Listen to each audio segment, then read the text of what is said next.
An Alaskan officer has been found guilty of murdering a 19-year-old young woman today on Rational Lunatic Media. Now, I do want to say viewer discretion be advised. Um, this is going to be a hard one to hear. This might be one that I should put on Patreon. The reason I'm not is because I skimmed through it. It is a rough one, but I'm not sure if he did anything that causes, you know, that should that anyway, whatever. I can't think of the word I'm coming up with, but anyway, that's one of the reasons. Also, because this happened in 2003. This report was just done though in March of this year, so I don't know if he was just found guilty recently, like if they just busted him or not. We're gonna find out together. I do know that they found this young lady in 2003, shot in the back of the head, naked. I want to say on the side of the road or somewhere. So he may have done more to her. I'm not sure. Um, but that's what I meant when I said it may not be Patreon quality, because all my Patreon stories are pretty much cops and judges and officials doing real heinous things to people. Not just murder, but you know what I mean. And yeah, things that are just hard to hear. Which is why it's on my Patreon, $5 a month. Not safe for life news, linked to my YouTube. Now, as we always say though, kick that like button, punch that subscribe button, flick that ding notification bell so you can stay up to date on all my latest content. If you're on TikTok, the video goes a little too long, which this one might. The story's a little bit longer. Jump over to YouTube, catch all the full content there. Click on my Patreon if you want to check out my Not Safe for Life news, as I just mentioned, stories. And with that being said, uh, let's get into this rough one. All right. This report was written by Oxygen True Crime. Investigation into Alaskan teen's murder reveals shocking killer. Quote, evil comes in different forms. Clues at the crime scene seemed to point in one direction. The twist that came next was one this town would never forget. Dateline correspondent Josh McKiwicz McKeewicz said of the shocking murder of Sonia Ivanov.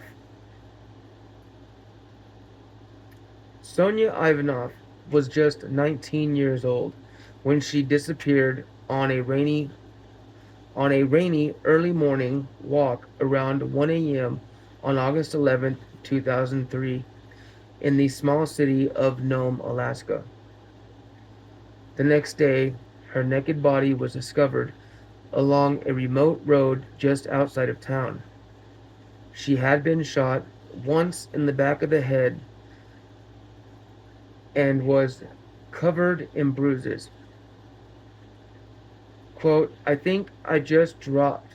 I just couldn't believe it. Her roommate and best friend, Tamara, T- Tamayer Towarak, Tamayer Towarak, told Oxygen's Dateline, unforgettable of learning the tragic news.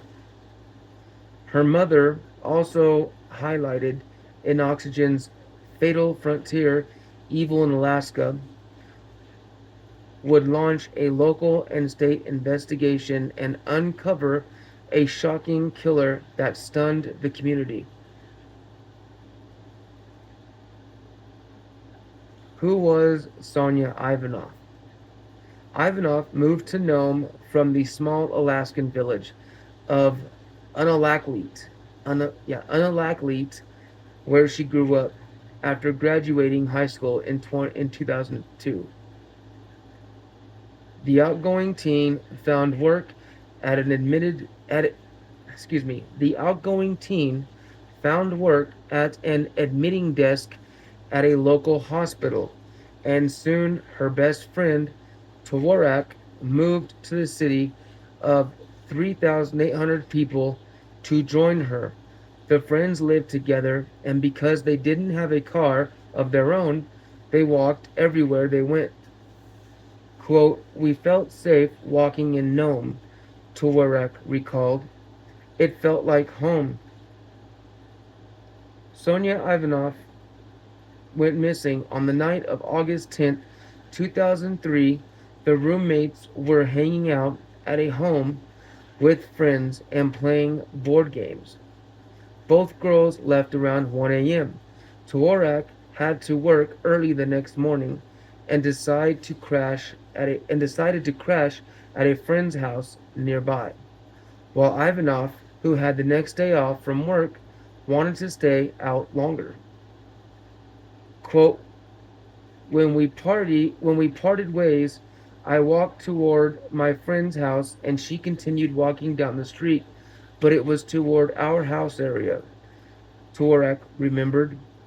"We always had this saying, 'Peace out, pal.' We did that and she jumped in the rain and started walking. It would be the last time she ever saw her friend alive." When Tuareg got home early the next morning to get ready for work, she was surprised to learn Ivanov never made it home. She thought maybe Ivanov had just decided to stay at a friend's house, and since it was before the era when cell phones became commonplace, she went to work without too much concern. But when Ivanov still wasn't home after the evening, Tuareg reported her missing to the Nome Police Department. Quote, "I think I was hysterically crying just because I was so scared," she said of walking into the department that night.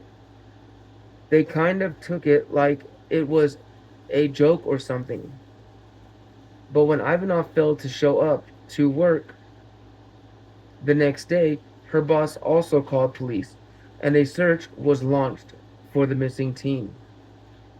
Around 8:30 p.m. on August 12, 2003, a volunteer firefighter followed some fresh tire tracks down a rarely used road and discovered Ivanov's naked body. State investigators were called in to handle the case, but it would take time for the team to get to the crime scene. While they waited, Nome PD covered the whole area in tarps and took shifts guarding the site. Quote, "Many times in cases that I had to respond to as well as other troopers, the first 24 or 48 hours might just be getting to the scene," Trooper Investigator Eric Burrows explained. "It's called the Alaska Frontier State for a lot of reasons. It's not. It's not like the big city at all." When the team finally did get to the site, they found Ivanov laying near a pool of blood. A vehicle had driven through the blood, leaving distinct tire tracks. One of the treads was different, suggesting the vehicle had mismatched tires. Authorities also found a smear of light blue paint on some nearby foliage. The killer had also seemingly taken Ivanov's clothes, leaving her with only one sock. The evidence. Although Tuareg insisted Ivanov had, quote, "no enemies," investigators began taking a close look at those who knew the teen, including a male friend who went by the nickname Kunuk. Kunuk drove a blue truck with mismatched tires. Even more concerning, authorities discovered blood inside his truck and more dried blood on a tarp and on the butt of a rifle kept inside the vehicle. But Kunuk claimed he hadn't talked to Ivanov in almost 2 weeks. On the high, on the on the height she was killed, he said she was 70 miles away, or he was 70 miles away hunting with friends. Investigators were officially able to rule him out after the blood was determined to belong to an animal and the tires did not match with the impressions left at the scene.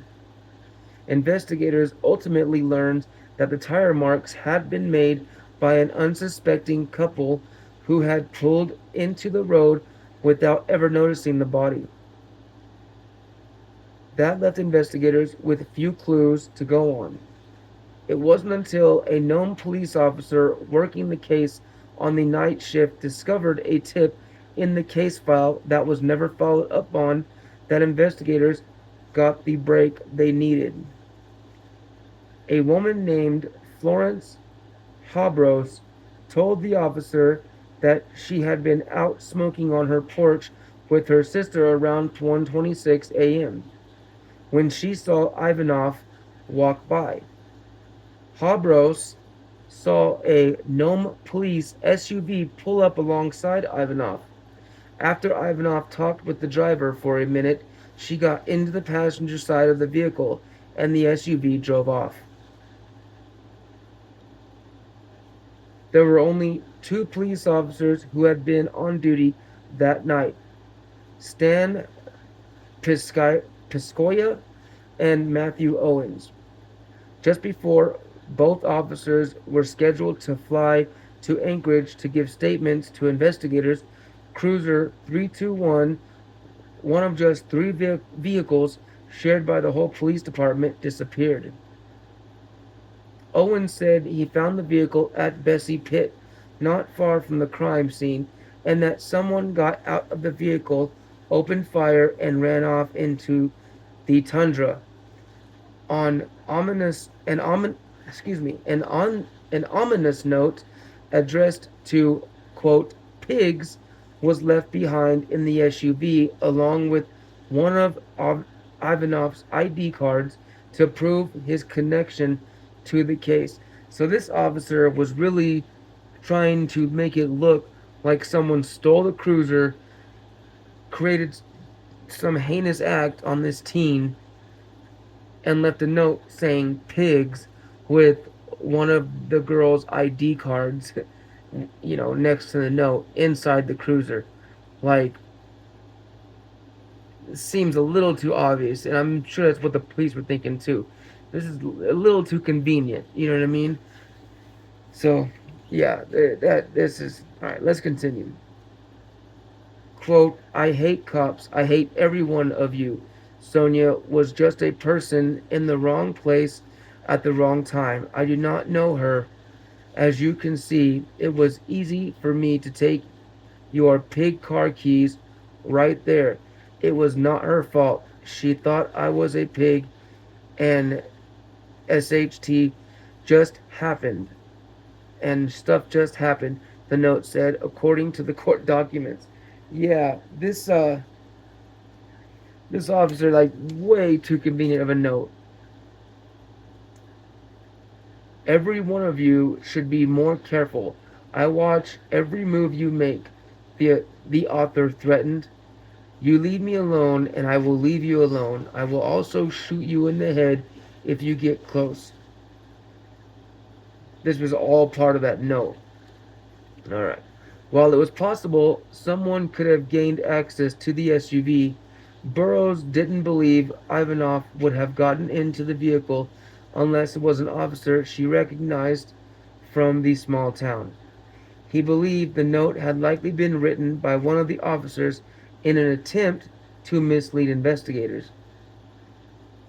Although both officers claimed they had nothing to do with Ivanov's death, the investigation revealed that Owens was known to pick up civilians, especially women, during his shifts. He was also unaccounted for during a window of the time that morning and failed a lie detector test. In addition, Burroughs didn't believe his story about finding the stolen SUV and seeing a man run off into the tundra. Owens was fired from the police department and arrested. Several days after the arrest, other Native Alaskan women started to come forward claiming Owens picked them up in his SUV and actually assaulted them, threatening one that no one would ever believe her. Owens' ex-wife also told police that he called her and said he needed her to take their son because Ivanov had gone missing and he had to head into work. But this was before the teen was even reported missing. Hoping to strengthen the case against him, Burroughs went into a hunting camp called Coffee Creek, about 70 miles outside Nome, that Owens was known to frequent. In one of the burn pits, they discovered an eyelet to a shoe that was the same brand Ivanov had been wearing that night. They also found a charred button from the brand of jeans she wore. They believed Owens took a gun from the evidence room to pull off the killing and then returned it, although they could never definitively prove it was the same weapon used to kill her. In a continuous first trial, the judge declared a mistrial after the jurors were unable to reach a verdict. However, Owens was convicted of first-degree murder in a second trial. Her family is still haunted by the fact that she was killed by someone entrusted to protect her. Quote, evil comes in different forms. You always gotta watch out. Her brother-in-law, Tom Mosteller, warned. Yeah, that's a sad story. My condolences. My heart goes out to the family. I know this was 20 years ago, but even then, I don't know how I could ever live with something like that, knowing that my daughter went through something like that. That's hard. And yeah, probably. Well, no, I mean my Patreon stories are a little more risque than that. They're a little worse, but they're around the same type of stories. I try to stay away from talking about um, you know uh, criminal sexual acts or sexual assault acts on YouTube and TikTok. I try to keep those strictly for Patreon um, because I don't know, they're just really hard to discuss and to listen to. But this one being back in 2003, and you know, the story being, I don't know, I just thought it should be exposed, and I thought it was kind of interesting. Um, I thought you guys might be interested in it. So let me know if you want to hear more stories like that have a lot more detail to what happened, like with her background and stuff, or if you're content with the news. Excuse me, God, I got the hiccups all of a sudden or something. But the news story, if you're content with the news stories that I do already. Um, but anyhow, if you made it to the end with me. Thank you so much for being here. Seriously, I really appreciate each and every one of you. We're moving up in the world little by little. Um, I don't have the biggest following group just yet, but I am working on it, and I am happy to see that it is growing. My YouTube is finally starting to grow a little bit, very slow, uh, but hey, I started this with no experience, so I knew it was probably going to take a little longer than some other people because I haven't really read in a long time before I started reading these reports.